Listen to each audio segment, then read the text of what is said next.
তো চট্টগ্রাম নগরের পলো গ্রাউন্ড মাঠের জনসভায় বক্তব্য রাখছেন বিএনপি চেয়ারম্যান তারেক রহমান। আমরা সরাসরি চলে যাচ্ছি সেখানে। এজন্যই আমরা 1 লক্ষ হেলথ কেয়ারার নিযুক্ত করার পরিকল্পনা গ্রহণ করেছি, যাতে করে মা বোনেরা এবং শিশুরা ঘরে বসে কম বেশি চিকিৎসা সুবিধা পেতে পারে। প্রিয় ভাই বোনেরা, বাংলাদেশের জনসংখ্যার অর্ধেক নারী। এত বিপুল সংখ্যক যেই জনসংখ্যার অর্ধেক নারী, সেই নারীদেরকে আমরা কর্মহীন রেখে আমরা কোনোভাবেই আমাদের এই বাংলাদেশকে আমাদের প্রত্যাশিত লক্ষ্যে নিয়ে যেতে পারবো না।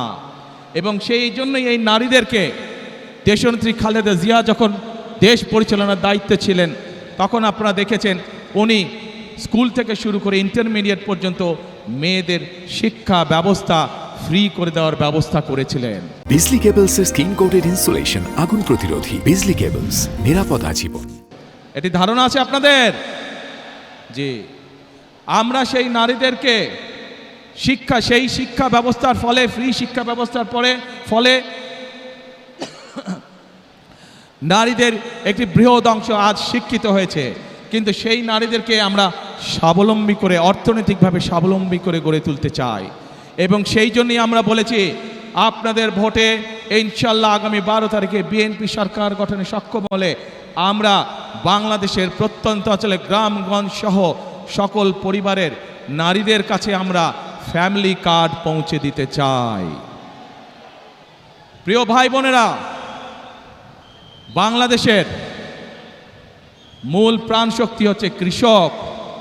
এই কৃষক যদি ভালো থাকে তাহলে বাংলাদেশ ভালো থাকবে। এই বিপুল জনগোষ্ঠীর খাদ্যদ্রব্যের যে ঊর্ধ্বগতি, পণ্যমূল্যের যে ঊর্ধ্বগতি, এই ঊর্ধ্বগতি যদি রোধ করতে হয় তাহলে আমাদেরকে কৃষির উৎপাদন বাড়াতে হবে। এবং কৃষির উৎপাদন বাড়াতে হলে আমাদেরকে কৃষক ভাইদের পাশে, কৃষানী বোনদের পাশে আমাদেরকে দাঁড়াতে হবে।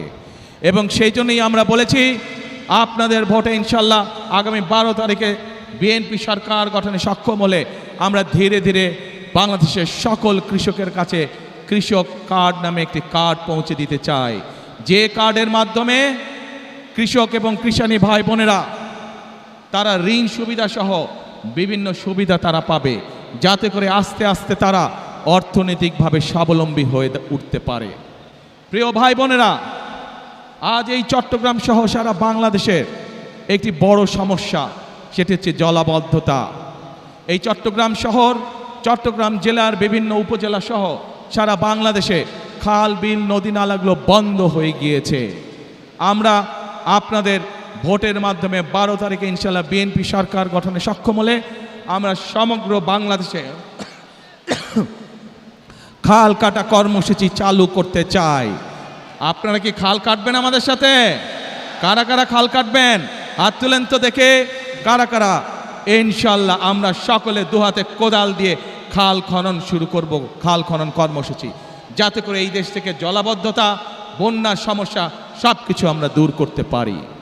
প্রিয় ভাই বোনেরা, এই চট্টগ্রামে ইপিজেড আছে এবং এই চট্টগ্রামের বহু মানুষ এই ইপিজেডে চাকরি বাকরি করার মাধ্যমে তাদের জীবিকা নির্বাহ করে থাকেন। আছে না ইপিজেড? যেই ইপিজেড আছে এবং কে ইপিজেড, এই সবগুলোতে লক্ষ লক্ষ মানুষের কর্মসংস্থানের ব্যবস্থা আছে। প্রিয় ভাই বোনেরা, এই কে ইপিজেড এবং বাকি যে ইপিজেডগুলো আছে, এই সবগুলো আপনাদের নিশ্চয়ই ধারণা আছে কোন সময় হয়েছিল? বিএনপি সরকারের সময়, শহীদ রাষ্ট্রপতি জিয়াউর রহমান এবং দেশনেত্রী খালেদা জিয়ার সময় হয়েছিল। ইনশাল্লাহ 12 তারিখের নির্বাচনে আপনাদের রায়ে ইনশাল্লাহ বিএনপি সরকারের গঠনে সক্ষম হলে পরে আমরা এই ইপিজেডের সংখ্যা বৃদ্ধি করব। কে ইপিজেডের মতন আরও ইপিজেড আমরা তৈরি করব, যাতে আরও লক্ষ লক্ষ তরুণ সমাজের সদস্যরা সেখানে চাকরি সংস্থান করতে পারে, কর্মসংস্থান করতে পারে। প্রিয় ভাই বোনেরা, এই অঞ্চলের মানুষের একটি বড় দাবি আছে, যেই দাবিটির ব্যাপারে বিগত বিএনপি সরকার উদ্যোগ গ্রহণ করেছিল কিন্তু সম্পূর্ণ করে যেতে পারেনি। দেশনেত্রী খালেদা জিয়া উদ্যোগ গ্রহণ করেছিলেন কিন্তু সময়ের অভাবে সম্পন্ন করে যেতে পারেনি। আমরা দেখেছি বিগত 15 বছরে এই ব্যাপারে কোনো উদ্যোগ কেউ গ্রহণ করেনি। এই উদ্যোগ যদি গ্রহণ করা হয় তাহলে শুধু এই চট্টগ্রামের মানুষ নয়, সমগ্র চট্টগ্রাম সহ সারা দেশে বহু মানুষের কর্মসংস্থান হবে, সারা দেশে ব্যবসা বাণিজ্য অনেক চাঙ্গা হবে, যাতে করে মানুষের কর্মসংস্থান হবে, মানুষ চাকরি ব্যবসা বাণিজ্য করে খেতে পারবে। কি সেটি? বাণিজ্যিক রাজধানী। ইনশাল্লাহ বিএনপি আগামী 12 তারিখে নির্বাচনে আপনাদের সমর্থনে বিএনপি সরকার গঠনে সক্ষম হলে খালেদা জিয়ার সেই উদ্যোগ যত দ্রুত সম্ভব আগামী বিএনপি সরকার সেটিকে বাস্তবায়ন করবে, যাতে করে এই এলাকার মানুষ ব্যাংকিং সুবিধা সহ সকল কিছু এখানে বসেই কাজ সেরে নিতে পারে।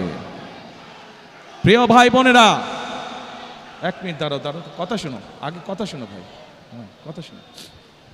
প্রিয় ভাই বোনেরা, আমি যে এই সংক্ষিপ্তভাবে আপনাদের সামনে পরিকল্পনার কথাগুলো তুলে ধরেছি, আপনারা কি কম বেশি সবাই শুনতে পেরেছেন, বুঝতে পেরেছেন?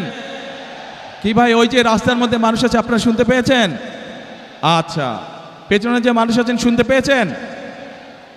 এখন এই আপনাদের কি মনে হয় যে আমরা যদি এই পরিকল্পনাগুলো গ্রহণ করতে পারি তাহলে দেশের মানুষ যেই পরিবর্তন আশা করেছিল ধীরে ধীরে আমরা সেই ভালো পরিবর্তনের দিকে এগিয়ে যাব? আপনারা কি সেইটা মনে করেন? ইনশাআল্লাহ।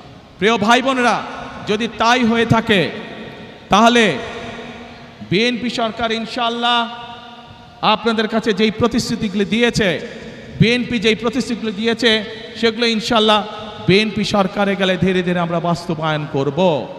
কিন্তু তার আগে আপনাদের একটি দায়িত্ব আছে প্রিয় ভাই বোনেরা। আপনারা যদি মনে করেন যেই উদ্যোগগুলো আমরা গ্রহণ করেছি, এই প্রতিশ্রুতিগুলো বা যেই পরিকল্পনাগুলো আপনাদের সামনে আমরা তুলে ধরেছি, এই পরিকল্পনাগুলো বাস্তবায়ন করতে হয়, তাহলে অবশ্যই বিএনপিকে সরকার গঠন করতে হবে। আপনারা যদি বিএনপির পাশে থাকেন, আপনারা যদি বিএনপিকে সমর্থন দেন, 12 তারিখের নির্বাচনে আপনারা যদি বিএনপিকে ধানের শীষে জয়যুক্ত করেন, তাহলেই একমাত্র আমরা এই পরিবর্তনগুলো করতে পারবো। আপনারা কি আছেন আমাদের সাথে? আলহামদুলিল্লাহ, আলহামদুলিল্লাহ। কি ভাই, রাস্তার উপরে মানুষগুলো আছেন আমাদের সাথে? আলহামদুলিল্লাহ। হ্যাঁ, ওই তো পাহাড়ের উপরে, হ্যাঁ ওই যে পাহাড়ের উপরে হাতের বাম দিকে ওনারা, আলহামদুলিল্লাহ। এখন প্রিয় ভাই বোনেরা, যত পরিকল্পনা বলেছি আমি আপনাদের সামনে সংক্ষেপে, এই পরিকল্পনাগুলো যদি বাস্তবায়ন করতে হয় আমাদেরকে অবশ্যই দুটো বিষয় নজর দিতে হবে। একটু শুনেন, যারা স্লোগান দিচ্ছেন একটু শুনেন, দলের নেতাকর্মী যারা স্লোগান দিচ্ছেন দয়া করে আমার কথাটা শুনেন। আমরা যত পরিকল্পনাই গ্রহণ করি না কেন, এই পরিকল্পনাগুলো বাস্তবায়ন করতে হলে অবশ্যই আমাদেরকে দুটো বিষয় খুব কড়াকড়িভাবে নজর দিতে হবে। কারণ এই দুটো বিষয় বাংলাদেশের জনগণকে তাদের প্রাপ্য অধিকার থেকে বিগত দিনগুলোতে বঞ্চিত করেছে। এবং অতীতে বিএনপি যতবার দেশ পরিচালনা করেছে, বিএনপি প্রমাণ করে দেখিয়েছে যে এই দুটো বিষয় একমাত্র বিএনপি সফলভাবে করতে পারে কাজ। কি সেই বিষয় দুটো? সেই বিষয় দুটো হচ্ছে, এক, মানুষের নিরাপত্তা, যাতে করে মানুষ নিরাপদে চলাফেরা করতে পারে, ব্যবসা বাণিজ্য চাকরি বাকরি সব করতে পারে। প্রিয় ভাই বোনেরা, বিগত সময় যখন বিএনপি ক্ষমতায় ছিল, দেশনেত্রী খালেদা জিয়া যখন দেশ পরিচালনা করেছেন, আপনারা দেখেছেন যেই হোক না কেন, এমনকি আমাদের দলের অনেক লোক যারা কোনো অনৈতিক কাজে নিজেকে জড়িত করেছে, আমরা তাদেরকেও ছাড় দেইনি। আজ এই দেশের জনগণ, এই দেশের মানুষ যদি বিএনপির পাশে থাকে, ইনশাআল্লাহ আগামী দিনে আমরা একইভাবে কঠোর হস্তে দেশের আইন শৃঙ্খলাকে নিয়ন্ত্রণ করব, যাতে দেশের সাধারণ মানুষ, খেটে খাওয়া মানুষ যাতে করে নির্বিঘ্নে জীবিকা নির্বাহ করতে পারে। প্রিয় ভাই বোনেরা, আমরা যতই পরিকল্পনা গ্রহণ করি, আরেকটি বিষয় আছে, যদি সেই বিষয়টিকে আমরা নিয়ন্ত্রণ না করি তাহলে আমাদের কোনো পরিকল্পনা সফল হবে না। কি সেটি? সেই বিষয়টাও বিএনপি অতীতে প্রমাণ করেছে একমাত্র বিএনপির পক্ষেই সম্ভব সেই বিষয়টিকে নিয়ন্ত্রণ করা, এবং সেটি হলো দুর্নীতি। যে কোনো মূল্যে আগামী বিএনপি সরকার দুর্নীতির টুটি চেপে ধরবে। এই দুটি হচ্ছে আমাদের কমিটমেন্ট এই দেশের মানুষের কাছে।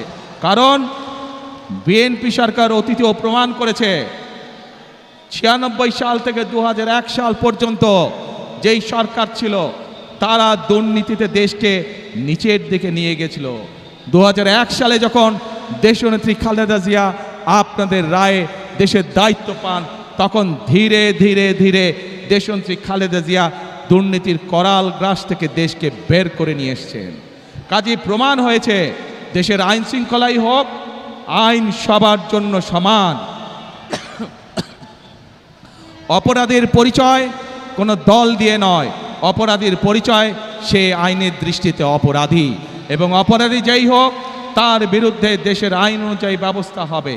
কাজেই দুর্নীতি যেই করুক, দুর্নীতি যারাই করুক, তাদের বিরুদ্ধে দেশের আইন একইভাবে প্রযোজ্য হবে। কাজেই পরিষ্কারভাবে আজকে আমি আপনাদের সহ এখানে হাজার লক্ষ মানুষের সামনে পরিষ্কারভাবে বলে দিতে চাই, আমরা যেসব পরিকল্পনা গ্রহণ করেছি সেই সব পরিকল্পনার মধ্যে কেউ যদি আইন শৃঙ্খলা ভঙ্গ করে বা দুর্নীতির মাধ্যমে সেগুলিকে বাধাগ্রস্ত করেন, তাদেরকে কোনো ছাড় আমরা দেব না ইনশাল্লাহ।